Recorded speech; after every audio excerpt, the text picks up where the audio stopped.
περιοχή. Πάντα Τσουκαλίδης ο αρχηγός.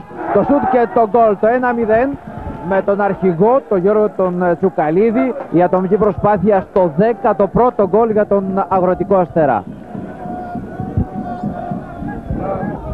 Τώρα η παλιά από τον Τούλιο για τον Σκιαλμά που βλέπει τον Φερέιρα που είναι μόνο στο αποπλάγια. Πάντα Φερέιρα προσπαθεί να πλασάρει. Κυριακίδης αποσοβεί και πάλι Κούτσης. Βλαζεύσκι.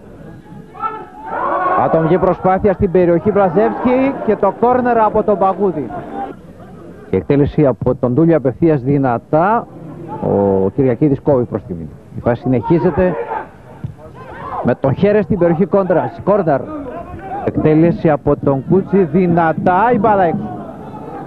Τούλιος ένα ακόμα φάουλ για τον εθνικό η σέντρα. Η μπάλα πίσω, αυτογκόλ από τον Παπαδόπουλο. Ισοφάριση εδώ για τον εθνικό στο 41. Αυτογκόλ εδώ από τον αμυντικό τον Παπαδόπουλο μετά τον Τούλιο που εκτέλεσε το φάουλ. Παπαδόπουλος τώρα τη σέντρα. Μια κόντρα ο Κούτσης, πλασάρει, αποσοβεί, μια δύσκολη στιγμή ο Παγούδης. Μιχάλης Παγούδης εδώ με το βολέ στο 54. Η μπάλα να πηδά.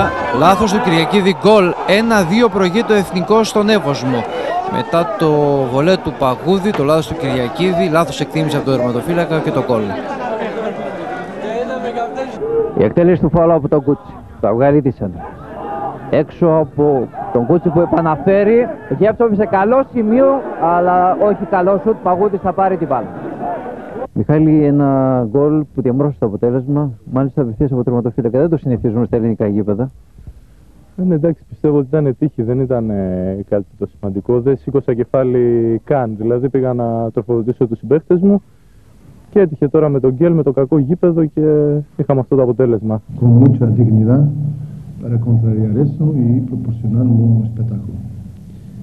Και οι δύο ομάδες όμως έπαιξαν δυνατά, έπαιξαν όσο μπορούσαν περισσότερο με δύναμη και νομίζω ότι ήταν θέαμα το οποίο μπορεί να μην είχε τεχνική, αλλά ήταν δυναμικό και ωραίο. Όλα γίνονται στο ποδόσφαιρο, οπότε τώρα πρέπει να κοιτάξουμε μπροστά, να τα αφήσουμε να περάσει.